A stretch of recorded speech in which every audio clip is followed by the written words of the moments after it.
আর যেই বান্দা দুনিয়ার জমিনে থাইকা মানুষের হক নষ্ট করি, আপনি মানুষের হক নষ্ট করলেন। হতে পারে এটা আপনার স্ত্রী, হতে পারে এটা আপনার প্রতিবেশী, হতে পারে এটা আপনার বোন, হতে পারে এটা আপনার ভাই। আপনি আপনার ভাইয়ের জায়গা দখল করে ফেললেন, অথবা আপনি প্রতিবেশীর জায়গা টাকা আপনি মেরে দিলেন, অথবা আপনি আপনার বোনের সম্পদ মেরে দিলেন, নিজের নামে সব নিয়ে নিলেন, বোনকে জায়গা জমিন কিছুই দিলেন না। যেইভাবে হোক না কেন আপনি মানুষের হক যদি নষ্ট করেন, ওইটার জন্য কঠিন শাস্তির সম্মুখীন হতে হবে।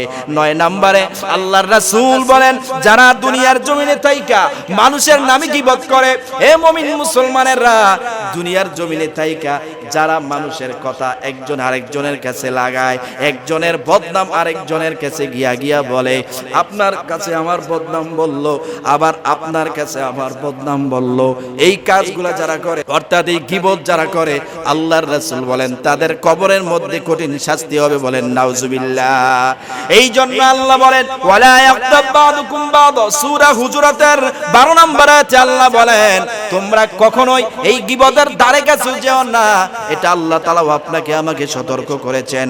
আল্লাহর রাসূল সাল্লাল্লাহু আলাইহি ওয়াসাল্লাম বলে তাদের কবরে কঠিন শাস্তি দেওয়া হবে। বলে তারা কারা? আল্লাহর রাসূল বলেন, যারা সুদ খায়, আছে নাকি নাই? যারা সুদ খায়, এটা কত ধরনের ভয়ঙ্কর গুনাহ হতে পারে। আল্লাহর নবী ওরা আমি নবী এবং আল্লাহর বিরুদ্ধে যেন যুদ্ধ ঘোষণা করলো। এরে বান্দা, সুদখোরের কত শাস্তি, কত কঠিন শাস্তি দেওয়া হয়, এটা অন্যদিন আমি আলোচনা করব। এই জন্য আমার ভাইরা, আমি সমাজের মধ্যে দেখলাম মানুষ যত বড় লোক, যত টাকাওয়ালা হোক না কেন, তারাই বেশি সুদের সাথে জড়িত।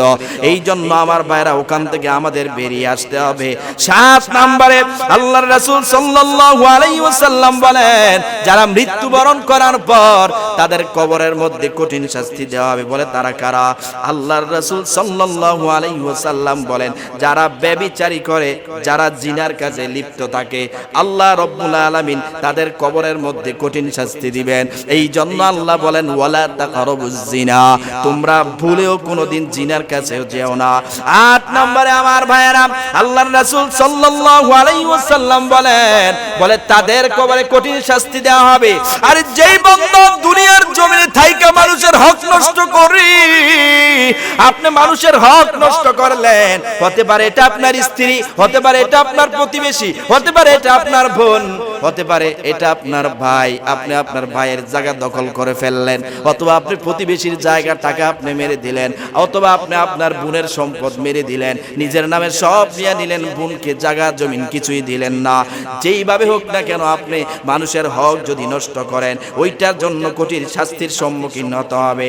9 নম্বরে আল্লাহর রাসূল বলেন, যারা দুনিয়ার জমিনে থাইকা মানুষের নামে গীবত করে, হে মুমিন মুসলমানেরা, দুনিয়ার জমিনে থাইকা যারা মানুষের কথা একজন আরেকজনের কাছে লাগায়, একজনের বদনাম আরেকজনের কাছে গিয়া গিয়া বলে, আপনার কাছে আমার বদনাম বলল, আবার আপনার কাছে আমার বদনাম বলল, এই কাজগুলা যারা করে, অর্থাৎ এই গীবত যারা করে, আল্লাহর রাসূল বলেন তাদের কবরের মধ্যে কঠিন শাস্তি হবে। বলেন নাউজুবিল্লাহ।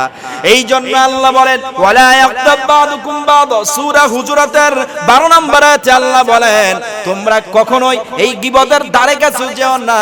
এটা আল্লাহ তাআলা আপনাকে আমাকে সতর্ক করেছেন। 10 নম্বর আল্লাহ তাআলা আল্লাহর রাসূলের মাধ্যমে জানায় দেয়, যারা দুনিয়ার জমিনে থাইকা বড় গুনাহ করার পরে, অন্যায় করার পরে তওবা ছাড়া মৃত্যুবরণ করে, অর্থাৎ আপনি গুনাহ করলেন, অন্যায় করলেন, কিন্তু আপনি তওবা ছাড়া মৃত্যুবরণ হয়ে গেল, আপনার কবরে যেতে হলো। আপনার আমার কবরে যদি এই অবস্থা হয় যে তওবা ছাড়া গিয়েছি, ওদিন উপায় থাকবে না, উপায় থাকবে না, আপনার আমার কবরে কঠিন শাস্তি হবে। এই জন্য আল্লাহ তাআলা বলেন, ইয়া আইয়ুহাল্লাযীনা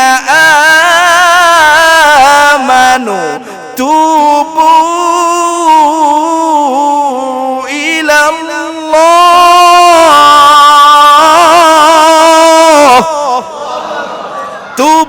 ইলাল্লাহি তাওবাতান নাসুহা। আল্লাহ তাআলা বলে, ও ইমানদারের, দুনিয়ার জমিনে থাইকা যত অন্যায় করো না কেন, দুনিয়ার জমিনে থাইকা যত পাপ করো না কেন, গুনাহ করো না কেন, আমি আল্লাহর কাছে যদি বান্দা তুমি তওবা করতে পারো, আমি আল্লাহ রব্বুল আলামিন তোমার গুনাহ সবগুলা চিরতরে মোচন করে দিব। এই জন্য আমার ভাইরা, বড় অন্যায় হয়ে গেলে, গুনাহ হয়ে গেলে আমাদের সাথে সাথে তওবা করার দরকার আছে না নাই? আর জোরে বলতে হবে আছে না নাই? এই জন্য অন্যায় হয়ে গেলে তওবা করব, আল্লাহর কাছে ক্ষমা চাইবো, আল্লাহ তাআলা আমাদেরকে মাফ করে দিবেন ইনশাআল্লাহ। আর তওবা ছাড়া যদি কবরে যায়, আল্লাহর রাসূল 10 প্রকারের মধ্যে 10 নাম্বার বলেছেন যে তওবা ছাড়া কবরে গেলে মৃত্যুর পরে তার কবরের মধ্যে কঠিন শাস্তি হবে, কঠিন আযাব হবে। এই জন্য আমার ভাইয়েরা, যে 10টা বিষয় আমি আলোচনা করেছি, আল্লাহ তাআলা আমাদের সকলকে, এগুলা বিস্তারিত বললে আরো 2-3 জুমা চলে যাবে, এই জন্য আমি এই জুমায় শেষ করে ফেললাম। আল্লাহ তাআলা আমাদের সকলকে এখান থেকে শিক্ষা নিয়ে দুনিয়ার জমিনে চলাফেরা করার তৌফিক দান করুন। সকলে পড়েন আমিন।